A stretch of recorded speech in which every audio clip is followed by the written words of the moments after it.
Hello hello hello. Lecture number 60 कर रहे हैं अपन। चैप्टर 1 इंटरफेस हो गया था। चैप्टर 3 यूनिट 1 पता नहीं सर ने क्यों नहीं शुरू करवाया, तो चैप्टर 3 यूनिट 2 कर रहे हैं, ओवरव्यू ऑफ अकाउंटिंग स्टैंडर्ड्स, जिसमें सर ने अपने को मेथोडोलॉजी बताई थी कि आपको पढ़ना कैसे है। तो पढ़ना कैसे कि क्लास में जो करवाया जाएगा उसके हिसाब से आप अपने हिसाब से क्लास नोट्स में उसका अपडेशन करते जाओगे। उसके बाद जब आपने अपडेशन कर दिया, अब वीएसआई के जो बैक के क्वेश्चंस हैं उनको करोगे। फिर आप एसएम में जो एग्जाम्पल्स हैं, इलस्ट्रेशंस हैं और क्या है, बैक क्वेश्चंस है, बैक क्वेश्चंस हैं, उनको सॉल्व करोगे। ठीक है, तो ये सब करना है और ऐसे करके करते हो जाएगा। चल, अरे हो जाएगा। अरे बड़ा गंदा चल रहा है, चलो मैं तो अच्छा। तो AS1 चालू कर रहे हैं। इसका नाम क्या है? Disclosure of accounting policies. Disclosure of accounting policies. अभी यहाँ पे इसको समझाने के लिए एक एग्जांपल यूज करते हैं। फॉर एग्जांपल आपकी 4-5 क्लासेस हैं, 8 घंटे की क्लासेस चल रही हैं। तो उसमें से एक क्लास, आपके 8 क्लासेस हैं तो टोटल 8 घंटे की क्लासेस हैं। उसमें 1 घंटा बीच में फ्री आ गया, ब्रेक आ गया। अभी आप क्लास में बैठे हो, आप उस ब्रेक में क्या करते हो, आप उसका आपका उस ब्रेक में क्या बिहेवियर होगा, उसकी आपके दिमाग में एक पॉलिसी होगी। क्या क्या पॉलिसीज हो सकती हैं? या तो आप उस ब्रेक में, आपको कुछ मतलब नहीं, आप बोलते हो मेरा तो धर्म है पढ़ाई करना, तो मेरा ब्रेक मिला है तो मैं इसमें होमवर्क कर लेता हूँ जो मेरे को घर जाके करना है, तो अभी कंप्लीट हो जाएगा तो काम कम हो जाएगा घर जाके, तो मैं ये कर लेता हूँ। एक पॉलिसी तो ये हो गई। दूसरी पॉलिसी क्या हो सकती है? ब्रेक है भाई, मैं तो मौज मारूंगा, मस्ती का टाइम है भाई, तो दूसरी पॉलिसी ये हो सकती है। अभी आपकी दो पॉलिसीज है, दो में से मान लो आपने सोचा कि मेरा धर्म है पढ़ाई तो मैं पढ़ाई करूंगा। अब उस पॉलिसी को फुलफिल करने के लिए, उस पॉलिसी को फॉलो करने के लिए जो मेथड यूज करोगे, जो मेथड यूज करोगे आपको वो सिलेक्ट करना पड़ेगा। अब उसके भी 2-3 मेथड हो सकते हैं। या तो आप क्लास में बैठ गए हो और आपने सोचा क्लास में कुछ भी चल रहा है, मेरे को उससे कुछ मतलब नहीं और मैं बेंच पे बैठ के अपनी बुक निकाल के पढ़ने जा रहा हूँ। दूसरा मेथड क्या हो सकता है? आप चले गए क्लास से बाहर कि कहीं शांति से आइसोलेट होके बैठ के अपना काम करूंगा।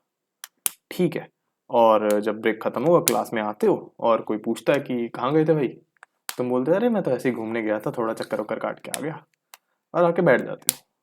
तीसरा मेथड क्या हो सकता है उस पॉलिसी को फुलफिल करने के लिए? क्या हो सकता है? आप ईयरफोन निकालते हो अपने एप्पल के एयरपॉड्स, कान में लगाते हो म्यूजिक और चालू हो जाते हो पढ़ना, क्योंकि प्रिजम्पशन है आपकी कि मैं तो पढ़ म्यूजिक के साथ ही सकता हूँ, पढ़ाई हो ना हो बट मैं पढ़ता म्यूजिक के साथ। ठीक है, ये हो सकता है। मौज मारने के लिए भी 2-3 मेथड हो सकते हैं। आप झुंड बना के बातें करते हो, आप लड़कियों से बात करने की कोशिश करते हो, बहुत कुछ हो सकता है, राइट? तो दो पॉलिसीज के फिर उनके methods to follow that policy वो अलग अलग हो सकते हैं। वैसे ही हाँ, तो एक होती है पॉलिसी या प्रिंसिपल, फिर method of applying that principle या पॉलिसीज। तो अकाउंटिंग पॉलिसी की बात हो रही है, तो अकाउंटिंग प्रिंसिपल्स होते हैं, then methods of applying those principles होते हैं। तो हो तो अकाउंटिंग पॉलिसीज क्या होती हैं? अकाउंटिंग पॉलिसीज में दो चीजें आती हैं। उसमें अकाउंटिंग पॉलिसीज में एक तो अकाउंटिंग का प्रिंसिपल आता है कि आप क्लास में पढ़ोगे या मौज मारोगे, फिर उसके मेथड आते हैं, method of applying these accounting principles. तो ये दो चीजें आते हैं अकाउंटिंग पॉलिसीज में। ठीक है, तो ये अडॉप्ट किए जाते हैं दो चीजें जो फाइनेंशियल स्टेटमेंट्स की प्रिपरेशन एंड प्रेजेंटेशन में। ठीक है, so accounting policies are principles and methods of applying those principles which are adopted while preparing and presenting financial statements. For example stock की वैल्यूएशन है, उसमें अकाउंटिंग प्रिंसिपल क्या है? Cost या NRV whichever is lower, ये है accounting principle उसका। अब method of applying the principle में क्या है? एनआरवी तो आपको पता चल जाएगा मार्केट वैल्यू क्या है, कॉस्ट को निकालने का मेथड क्या आएगा? फीफो, लीफो, वेटेड एवरेज, वो क्या है? Method of applying that accounting principle. ठीक है, अभी स्टडी पैटर्न हो गया। अच्छा, फिर अभी बात करते हैं एरियाज ऑफ अकाउंटिंग की। Areas of accounting for accounting policies. अभी कुछ एरियाज ऑफ अकाउंटिंग के लिए कोई ऑप्शन नहीं होगा, कोई अल्टरनेटिव ट्रीटमेंट्स नहीं होंगे, जो बोला है वो करो। जैसे अगर लॉ की क्लास चल रही है आपकी 8 घंटे की क्लास में से, तो आप लॉ की क्लास में क्या करोगे? पढ़ोगे ना बैठ के, और तो कुछ नहीं कर रहा है, बातें नहीं करना है, सोना नहीं, पढ़ना ही है ना, यही ऑप्शन है।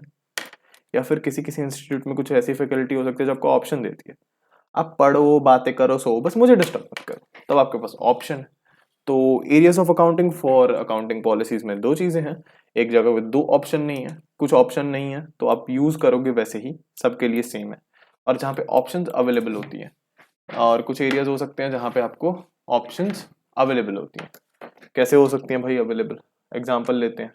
अब इसकी एक लिस्ट दे रखी है जहाँ पे आपको ऑप्शंस अवेलेबल है, ठीक है, और ये लिस्ट एक्सक्लूसिव नहीं है, these are kind of some examples जो आपको दी गई हैं जहाँ पे ऑप्शंस अवेलेबल होती हैं किसी अकाउंटिंग पॉलिसी में, ठीक है। फॉर एग्जांपल ये है अकाउंटिंग ऑफ रिटायरमेंट बेनिफिट। इसमें क्या हो सकता है कि आप जो भी रिटायरमेंट में बेनिफिट दे रहे हो वो सारे एक साथ अकाउंट फॉर कर दो, या जैसे जैसे आप इंस्टॉलमेंट पे कर रहे हो, जैसे जैसे बेनिफिट कर रहे हो उसको ओवर द इयर्स अमोर्टाइज करो। वैसे सब्सिक्वेंट रिकॉग्निशन ऑफ पीपी, इसमें भी दो तीन ट्रीटमेंट हो सकते हैं, या तो आप जितना परसेंट कंप्लीट हुआ है उतना रिकॉर्ड करो, या फिर जब पूरा कंप्लीट हो जाए सारा एक साथ रिकॉर्ड कर दो। इन्वेंट्री वैल्यूएशन में हो सकती हैं, ठीक है। गुडविल वैल्यूएशन में अलग अलग पॉलिसीज हो सकती हैं, ऑप्शंस है। Investment valuation, accounting for government grant, accounting for long term service contract. इसमें क्या हो सकता है, जैसे ऑडिट का कॉन्ट्रैक्ट आपको 5 साल का मिल गया, एक साथ सारा अकाउंट फॉर करना है या year by year account for करना है। Account for life time membership, life time membership कैसे करनी है, एक साथ अकाउंट करनी है या जितने टाइम पे वो मेंबर है थोड़ा थोड़ा थोड़ा थोड़ा थोड़ा थोड़ा करते करते करते करते करते रहो। Conversion of foreign currency, method of cash flow statements, यहाँ सब में ऑप्शंस अवेलेबल रहती हैं कि कैसे कैसे कौन सा मेथड यूज करना है, ठीक है। उसके बाद factor governing selection of accounting policy. अब आप अकाउंटिंग पॉलिसी को सिलेक्ट करोगे जब, उस पे क्या फैक्टर्स है कि यू मीन कि अपने बिजनेस के लिए कौन सी सुटेबल है। जैसे बचपन में करते ना अक्कड़ बक्कड़ बम्बे वो करोगे, नहीं ना, कुछ स्पेसिफिक कुछ सेट ऑफ रूल्स होना चाहिए, कुछ गाइडलाइंस होनी चाहिए जिसके हिसाब से मैं सिलेक्ट कर सकूं। तो उसको बोलते हैं एमपीएस, महेश्वरी पब्लिक स्कूल, ठीक है। Materiality, prudence, substance over form, ताकि ये तीन चीजें अपन देखते हैं ताकि एक पॉलिसी को सिलेक्ट कर सके और उसको कंसिस्टेंटली फॉलो कर सके, ठीक है। ये अगले लेक्चर में देखेंगे, तब तक के लिए धन्यवाद, टेक केयर, बाय बाय।